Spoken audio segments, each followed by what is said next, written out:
La parole est à Monsieur Philippe Berta, rapporteur pour avis de la Commission des affaires culturelles et de l'éducation.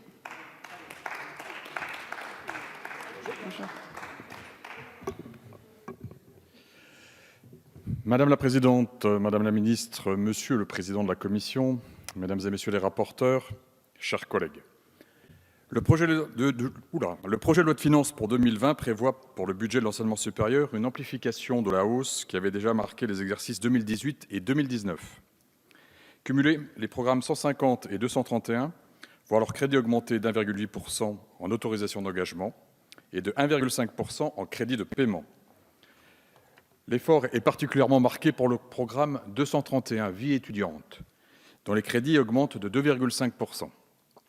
Je salue cet engagement renouvelé du gouvernement en faveur de la formation supérieure de notre jeunesse, qui constitue un gage d'innovation, de compétitivité et d'excellence scientifique.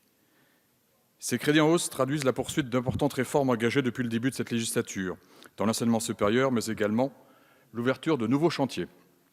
S'agissant des réformes déjà lancées, cette hausse permet la poursuite du plan étudiant, notamment l'ouverture de places supplémentaires en licence, l'amélioration de la plateforme Parcoursup et la mise en place des parcours dits WICI.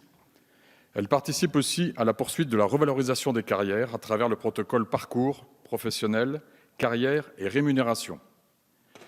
S'agissant de nouvelles réformes, cet effort financier permettra la mise en œuvre de plusieurs dispositifs.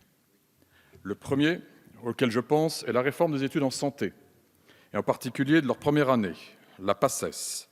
Cette PACES devrait être remplacée par 3 voies d'accès aux études en santé, dont une première année universitaire générale couramment dénommée portail santé. Mais il sera également possible d'intégrer une formation santé par une licence dans la discipline de son choix, au choix de l'étudiant pour peu que cette licence ait intégré une mineure santé. 17 millions d'euros sont prévus pour la mise en œuvre de cette réforme, dont 6 millions ont déjà été décaissés dès le 1er octobre dernier. Je veux saluer cette nouvelle organisation des études de santé. Elle permettra de mettre fin aux nombreux échecs constatés en fin de première année, de diversifier le profil de nos futurs médecins et de simplifier la réorientation pour les étudiants ayant échoué au concours. Il faudra néanmoins l'accompagner d'efforts suffisants de communication auprès des lycéens, des étudiants, des enseignants et des enseignants-chercheurs.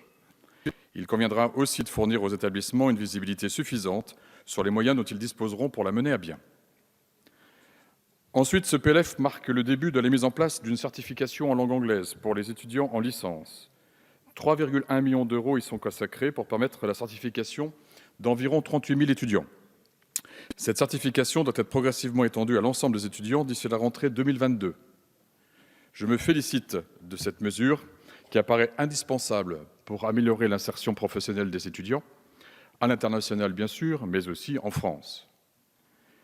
Les crédits de la vie étudiante sont également en hausse. Les aides à la mobilité internationale voient leur financement augmenter de 12%.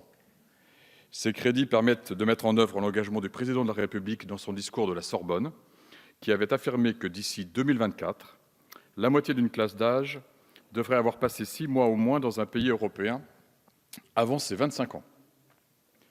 Les bourses sur critères sociaux affichent quant à elles une hausse de 46 millions d'euros de leur crédit en raison d'une augmentation prévisionnelle du nombre d'étudiants boursiers de 2,3%, mais aussi d'une augmentation du taux de bourse de 1,1%. Il est notable qu'il s'agit de la première revalorisation de ce taux depuis 2016. Parmi les innovations de ce budget figure également l'extension du dialogue stratégique de gestion à 70 universités, après une première expérimentation l'an dernier sur 10 établissements. Il s'agit d'une procédure d'échange entre établissements et tutelles concernant budget et projets stratégiques. Elle vise à inciter les établissements à se doter d'une vision pluriannuelle de leur stratégie et de leur financement et à mieux récompenser les projets d'établissement de qualité. Elle permettra ainsi d'encourager les établissements à élaborer des stratégies avec l'ensemble des financeurs présents sur leur territoire. Ce second exercice devrait s'avérer très utile, en particulier pour les universités de taille moyenne, voire modeste, qui seront invitées à mieux mettre en avant leurs spécificités. Il devrait aussi permettre de stimuler l'interdisciplinarité au sein de nos établissements. Au total, c'est donc un effort très significatif qui est consenti en faveur de l'enseignement supérieur dans ce projet de loi de finances.